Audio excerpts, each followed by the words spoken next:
Hello everyone, welcome back to another video, and today we're going to be doing an in-depth detailed look at the potential for thunderstorms today. There could be some quite significant thunderstorms, possibly an outbreak of thunderstorms, and so we'll start off by looking at the overall kind of setup, and then we'll get into some detailed discussion what I think is going to happen in my forecast and that kind of thing.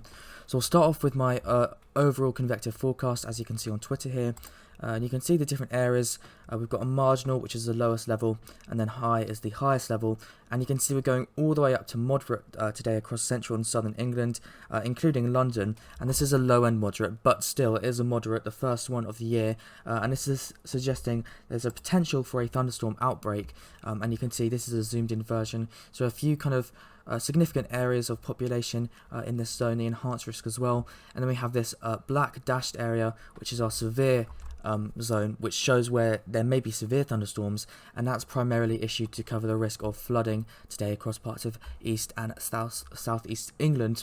If I give you kind of a quick kind of teaser of the kind of thing we're likely to see today, I'll start off by kind of showing you the AROME, which is a high resolution models precipitation forecast or forecast radar, and you can see it's really exciting there with a lot of significant and active thunderstorms developing on the picture, on the forecast radar picture, as you can see there, across parts of Wales and then central, southern and eastern England like that. And those would be active with lightning, possibly some small hail and very heavy rain, flooding, that kind of thing. But there's no use using one thing to forecast, and so now we'll start to look into the more detailed aspects, starting with some observations. So observations are really important for building the base of the forecast, especially kind of in the shorter term, to see how things will evolve. And you can see from 12:38, so 10 minutes ago, these are the observations for temperature and dew point. And you can see quite widely things are already heating up across parts of England and Wales. You've got a temperature rising 19 degrees in two locations in eastern England, and then more widely you've got kind of 16, 17, 18 degrees. And then dew points are in the kind of 11, 12, 14 to 15 range, I'd say, looking at these observations. And you may be wondering, why is this important? Well, it's really important for building the instability, which is our energy for those storms to develop. So one way of looking at that energy is by using CAPE, which stands for convectively available potential energy. So it's kind of in the name there. And you can see the higher the value, the more favourable for number one, storms to develop in the first place, and then number two, the more CAPE, generally the more active with more lightning your storms will be. And you can see today we are forecast to get very high values across parts of central and southern England by this high resolution model, 1,000 to 1,500 joules per kilogram of CAPE fairly widely.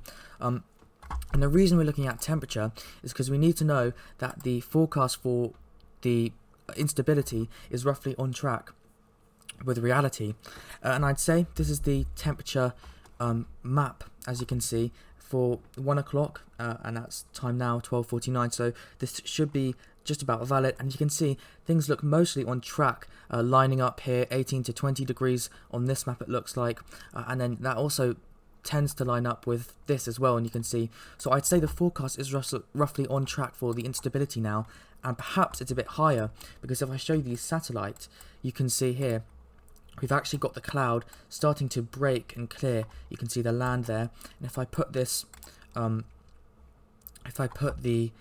loop on, you can see the clouds already clearing, and some spots across parts of England and Wales, and now it's starting to see the sun. And that's also important because it raises the temperature and allows that instability to really kind of develop properly. So in terms of the energy or the juice for storms, you can see that's looking pretty good for this afternoon. Likely to be quite a lot of energy for storms to develop across Wales, parts of central and southern England, and then possibly across eastern Ireland and eastern England as well. So storms are likely to be active if they develop. So then, kind of developing that question further, are storms going to develop? We'll look at the kind of the different forcings for storms, because the storm's not just going to form if there's nothing pushing the air up. You need something either pushing the air up or allowing the air to rise. And in this case, we're looking at two different potential ways that's going to happen today. One of them is a lot more simple than the other, and we'll look at that one first, and that is convergent zones. So convergent zones are pretty self-explanatory. You can imagine the wind is converging together, and then if I draw a diagram for this out, when the wind converges together, imagine this is the kind of ground, land, L for land, and then air, A for air. When the wind is kind of pushing together along the surface like that, the only direction it can go is upwards, and when it goes upwards, that's allowing our storms to develop. The air is rising, and so that's how we get showers and storms developing. And so you can see already it's kind of hard to make out here, but you've got a few different areas of convergence already being forecast by these high resolution models across parts of Wales, central southern England during the afternoon, and then also then later on into kind of more southern England and along the coasts as well. And if I show you the net weather, the UKV model, you can see those convergent zones really quite nicely. You can see, should get this pen out again. There's our convergent zones, all those wind barbs moving together and along the coast as well, southeast England, along the south coast. So really you've got a very messy picture of lots of different convergent zones, quite a strong one extending up into eastern England as well. And where those convergent zones are, that's going to provide a lift, and storms are likely to form. And actually, if I show you the radar, let's go to the weather radar, you can see already across those convergent zones I've showed you, we're seeing these big blobs of precipitation as those storms start to form. And then again across the south coast, you can see already we've got showers and storms forming along those convergent zones, and so that's going to be one reason for storms to develop, and that's kind of the reason I put this general enhanced risk area out, because we're going to have lift from convergent zones and we're going to have that instability from the cape that I just showed you. And then the second slightly more complicated and uncertain method of lift today is going to be from this interesting upper low. So this is the current water vapor satellite imagery, and you can see we've got kind of air moving like this, we've got an upper level low here, and then we've got this interesting little feature kind of spinning to the southwest of the UK at the moment. We've got kind of the air coming in on the backside, and then the air sort of moving like this around. So we've got a small upper level low there, and the reason this is important, and this will become a bit more complicated, is because when we've got those lows, we've got something called vorticity, and that's basically a fancy word for saying spin. And if I get out the chart, you can see here, so this is the forecast of this kind of spin in the atmosphere for around 12 o'clock today. So it's a bit ahead of schedule, because right now that's kind of a bit further back, but you notice we've got this kind of ball of vorticity here, those kind of brighter purpley colours across the southwest, and then that moves east and northeast during the afternoon, as you can see like that, and then it moves, this is at 3 o'clock, there it is across parts of central southern England, and the colours even get more kind of intense.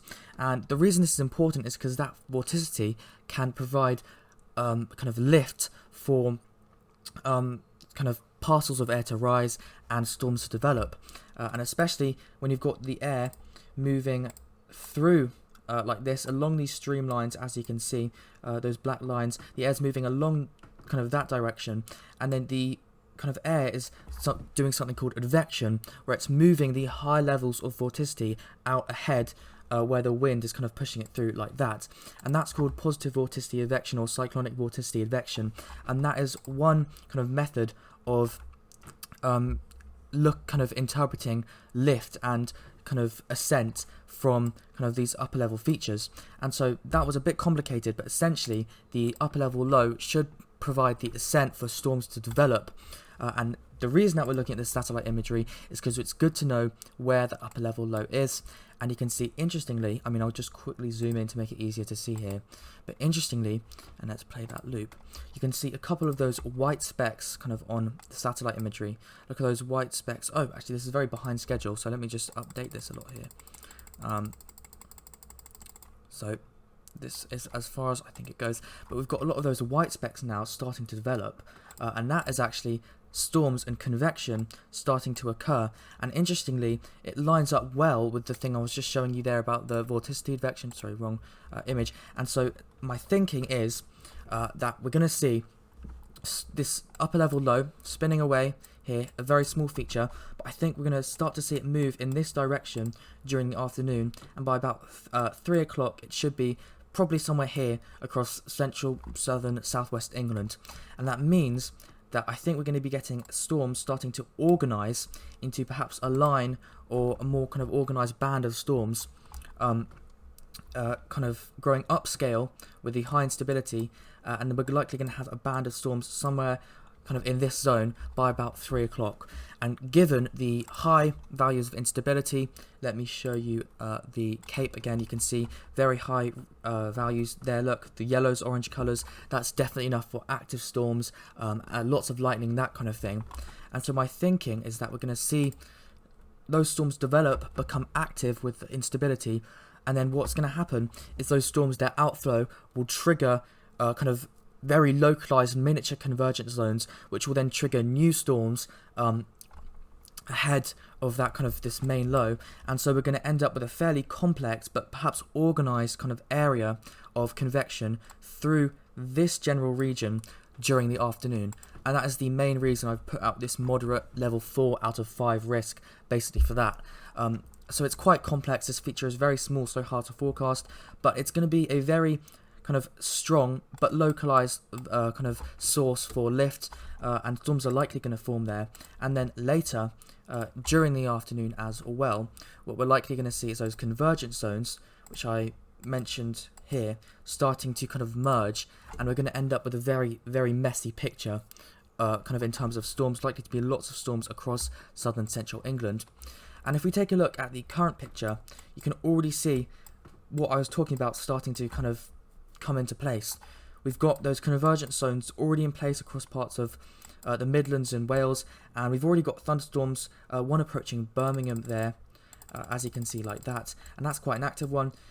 We've got more showers and storms across South Wales, and those are very active actually on the lightning map, as you can see there.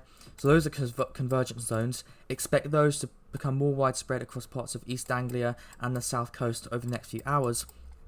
And then we've got a mixture of convergence zone storms here, producing lightning as well already. And we've got the main kind of thing that I think is going to be the main lightning today, is the kind of more developed band of thunderstorms from the upper level low that I was talking about. And you can see that's developing those thunderstorms there, and it's likely to be moving, becoming kind of more complicated in nature. It's likely to be very organized, a very complicated band, but potentially organised band, and that's going to likely produce lightning during the afternoon. So that's kind of my current thinking. If we kind of top it off by going back to this Aurora model, the high resolution model, you can see basically it's all making sense when you put it together. Those are kind of our showers growing from the convergence zones, lots of Cape, so potentially active. And then you can see those grows upscale fairly nicely, and then we've got our band of storms from our upper level low around 3 o'clock, and then that's likely to trigger some new development as it moves further east, potentially with some active thunderstorms. And then towards the evening, those storms spreading into parts of eastern England, and then things grow kind of very messy in nature, lots of clusters of thunderstorms and heavy rain, and then we're going to have eventually a flooding risk during the evening, potentially disruptive given we've got lots of population here, rush hour, that kind of thing. So that's basically my general thoughts for today. I appreciate that this was probably quite a kind of complicated and kind of detailed video, but that's my thinking. Potentially quite an active day of storms, and I hope everyone enjoyed, and hopefully you get to see some exciting weather tonight, not tonight, this afternoon and this evening. So thank you so much for watching, and have a great day.